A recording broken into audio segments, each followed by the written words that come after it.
ఆకాశవాణి ప్రాంతీయ వార్తలు చదువుతున్నది సాయి సిస్లా. ఈరోజు వార్తల్లోని ముఖ్యాంశాలు.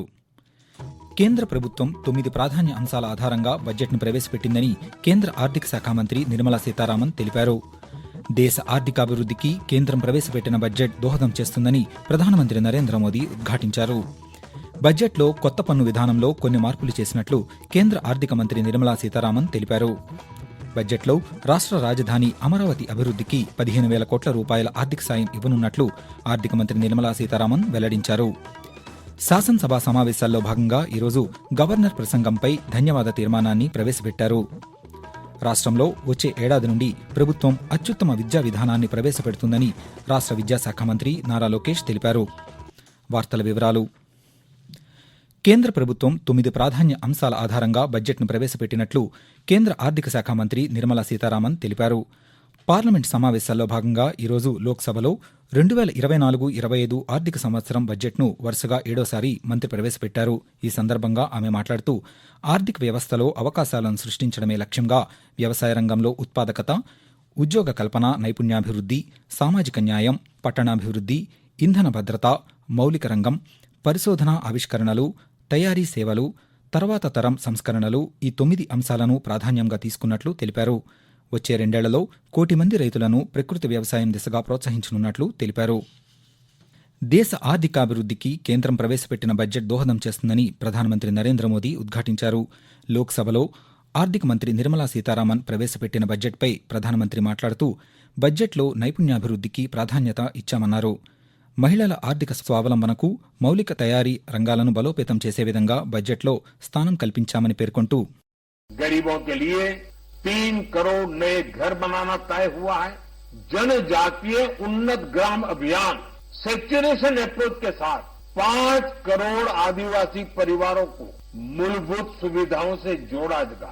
इसके अलावा ग्राम सड़क योजना 25,000 नए ग्रामीण क्षेत्रों को ऑल वेदर रोड से जोड़ेगी. इसका लाभ देश के सभी राज्यों के दूर दराज गांवों को मिलेगा.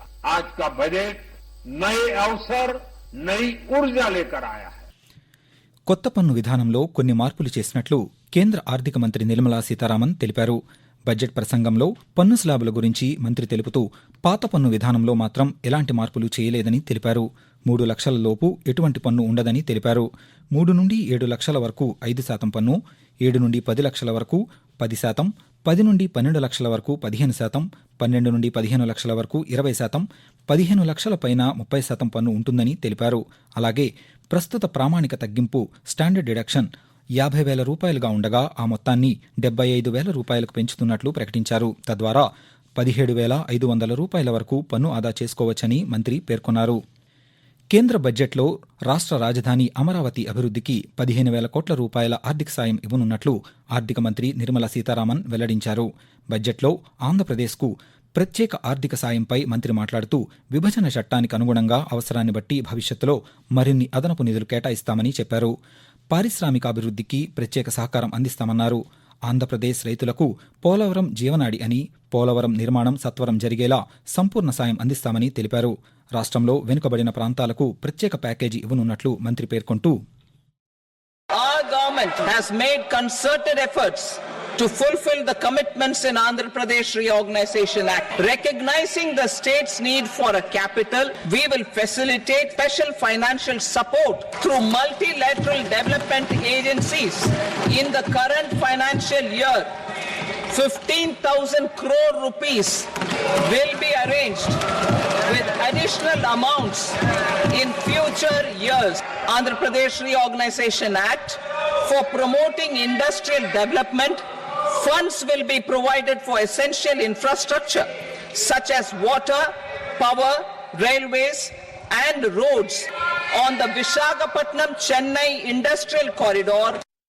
ఆకాశవాణి ప్రాంతీయ వార్తలు వింటున్నారు.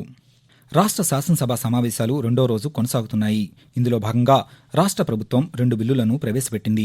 భూ హక్కు చట్టాన్ని రద్దు చేసే బిల్లును రెవెన్యూ రిజిస్ట్రేషన్ స్టాంపుల శాఖ మంత్రి అనగాని సత్యప్రసాద్ ప్రవేశపెట్టగా శాసనసభ ఆమోదం తెలిపింది. విజయవాడలోని ఆరోగ్య విశ్వవిద్యాలయానికి ఎన్టీఆర్ పేరు సవరణను రద్దు చేసే బిల్లుకు సభ ఆమోదం తెలిపింది.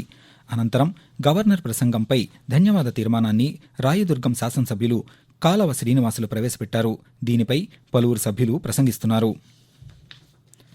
రాష్ట్రంలో వచ్చే ఏడాది నుండి ప్రభుత్వం అత్యుత్తమ విద్యా విధానాన్ని ప్రవేశపెడుతుందని మానవ వనరులు, ఐటీ, ఎలక్ట్రానిక్స్ శాఖల మంత్రి నారా లోకేష్ తెలిపారు. శాసనసభ ప్రశ్నోత్తరాల సమయంలో ఈరోజు పలువురు సభ్యులు అడిగిన ప్రశ్నలకు ఆయన సమాధానం చెబుతూ విద్యా వ్యవస్థను పటిష్టం చేసే దిశగా ఈ రంగాన్ని ప్రక్షాళన చేస్తామని చెప్పారు. విద్యార్థులలో ప్రతిభా పాటవాలు వెలికితీసేలా ఉత్తమ విద్యా విధానాన్ని తీసుకువస్తామని తెలిపారు. ప్రైవేటు పాఠశాలలకు ధీటుగా ప్రభుత్వ పాఠశాలల ప్రమాణాలను మెరుగుపరుస్తామని, అందువల్లనే ప్రభుత్వం మెగా డిఎస్సీని ప్రకటించిందని వివరించారు. విద్యార్థుల సంఖ్యకు అనుగుణంగా ఉపాధ్యాయులను నియమిస్తామని నారా లోకేష్ పేర్కొంటూ మొదటి విడత కింద 15,713 పాఠశాలల్లో ఈ కార్యక్రమం చేపట్టడం జరిగింది. కానీ మొదటి విడత పూర్తి చేసడానికి ఇంకొక 880 కోట్ల 39 లక్షల రూపాయలు అవసరం ఉంది. రెండో విడత కింద 22,311 పాఠశాలలో పనులు చేపట్టడం జరిగింది. ఇది కూడా పూర్తి చేసేదానికి 3,907.75 కోట్ల రూపాయలు అవసరం ఉంది. ఆంధ్రప్రదేశ్ పబ్లిక్ సర్వీస్ కమిషన్ను పటిష్టం చేసి యూనియన్ పబ్లిక్ సర్వీస్ కమిషన్ తరహాలో ప్రభుత్వం అభివృద్ధి చేస్తుందని ఆర్థిక శాఖ మంత్రి పయ్యావుల కేశవ్ తెలిపారు. శాసనసభలో ఈరోజు తెలుగుదేశం సభ్యులు గోరంట్ల బుచ్చయ్య చౌదరి, కొలికపూడి శ్రీనివాసరావు, ధూళిపాళ్ల నరేంద్ర తదితరులు ఆంధ్రప్రదేశ్ పబ్లిక్ సర్వీస్ కమిషన్ పరీక్షల నిర్వహణలో జరిగిన అవకతవకలపై అడిగిన ప్రశ్నకు ఆయన సమాధానం చెబుతూ ఈ అంశం కోర్టు పరిధిలో ఉందని, అవకతవకలపై విచారణ కోసం నియమించిన సంఘం నివేదిక ఆగస్టు నెలాఖరుకు అందుతుందని, ఆ తర్వాత చేపట్టవలసిన చర్యలను ప్రభుత్వం ఆలోచిస్తుందని, నష్టపోయిన విద్యార్థులకు ఏ విధంగా న్యాయం చేయాలన్న అంశాన్ని కూడా ప్రభుత్వం పరిశీలిస్తుందని పయ్యావుల కేశవ్ వివరించారు. వరద ప్రభావిత ప్రాంతాల్లో కాలానుగుణ వ్యాధులు ప్రబలకుండా పగడ్బందీ చర్యలు తీసుకోవాలని జిల్లా వైద్య ఆరోగ్య శాఖ అధికారులకు ప్రజా ఆరోగ్య కుటుంబ సంక్షేమ శాఖ ఆదేశాలు జారీ చేసింది. జిల్లాలలోని ప్రాథమిక ఆరోగ్య కేంద్రాల్లో అవసరమైన మందులు తగినంత నిల్వ ఉండేలా చూసుకోవడంతో పాటు మందుల గడువు తేదీలను పరిశీలించాలని సూచించింది. అత్యవసర పరిస్థితులకు అంబులెన్సులు సిద్ధంగా ఉంచాలని, వరద ప్రభావిత ప్రాంతాల్లోని ప్రజలకు రక్షిత మంచినీటిని అందించాలని తెలిపింది. ఆరోగ్య శిబిరాల్లో వైద్యాధికారులు, నర్సులు, ఆశా కార్యకర్తలతో కూడిన వైద్య బృందాలు ప్రథమ చికిత్సా కిట్లు, అత్యవసర మందులను అందుబాటులో ఉంచినట్లు చెప్పింది. కేంద్ర బడ్జెట్లో రాష్ట్రానికి నిధులు కేటాయించడంపై పలువురు హర్షం వ్యక్తం చేశారు. బడ్జెట్లో 15,000 కోట్ల రూపాయలు కేటాయించి ఆంధ్రప్రదేశ్ పునర్నిర్మాణానికి కట్టుబడిన ఎన్డీఏ ప్రభుత్వానికి రాష్ట్ర ప్రజల తరపున కృతజ్ఞతలు తెలుపుతున్నామని రాష్ట్ర విద్యాశాఖ మంత్రి లోకేష్ పేర్కొన్నారు. పోలవరం ప్రాజెక్టుకు సంపూర్ణ సహకారంతో పాటు వెనుకబడిన ప్రాంతాలకు ప్రత్యేక ఆర్థిక సాయం ప్రకటించిన కేంద్ర ప్రభుత్వానికి ధన్యవాదాలు తెలుపుతున్నామని రాష్ట్ర వ్యవసాయ శాఖ మంత్రి కింజరపు అచ్చెన్నాయుడు తెలియజేశారు. మరోవైపు కేంద్ర ఆర్థిక శాఖ మంత్రి నిర్మలా సీతారామన్ పార్లమెంటులో ప్రవేశపెట్టిన బడ్జెట్ను స్వాగతిస్తున్నట్లు తిరుపతి జిల్లావాసులు తెలిపారు. ఆంధ్రప్రదేశ్ అభివృద్ధి కోసం కేంద్రం నిధులు కేటాయించడం హర్షణీయమని ఆకాశవాణికి తెలుపుతూ బడ్జెట్లో ఆంధ్రప్రదేశ్కి అగ్రపీఠం వేశారు. ముఖ్యంగా అమరావతి నగరానికి 16,000 కోట్లు మంజూరు చేయడం అంటే రాష్ట్ర ప్రజలుగా మేము చాలా స్వాగతిస్తున్నాము. అదేవిధంగా మనకి పోలవరం ప్రాజెక్టు, ఈ పోలవరం ప్రాజెక్టు కానీ పూర్తి స్థాయిలో కానీ మనం చేయగలిగితే 50 లక్షల ఎకరాల పంట సాగు అవుతుంది. ఆ సాగు కానీ అయినప్పుడు ఆంధ్రప్రదేశ్ ఆటోమేటిక్గా ఎకానమీ బిల్డ్ అవుతుంది.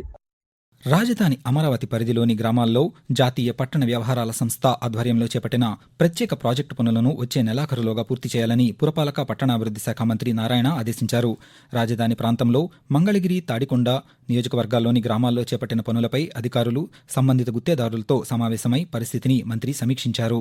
రాజధాని ప్రాంతంలో 14 ప్రభుత్వ పాఠశాలలు, 17 అధునాతన అంగన్వాడీ కేంద్రాలు, 16 ఈ-వైద్యం కేంద్రాలు వంటి నిర్మాణ పనులు వివిధ దశల్లో ఉన్నట్లు అధికారులు మంత్రికి వివరించారు. ఆకాశవాణి ప్రాంతీయ వార్తలు ముగించే ముందు ముఖ్యాంశాలు మరొకసారి.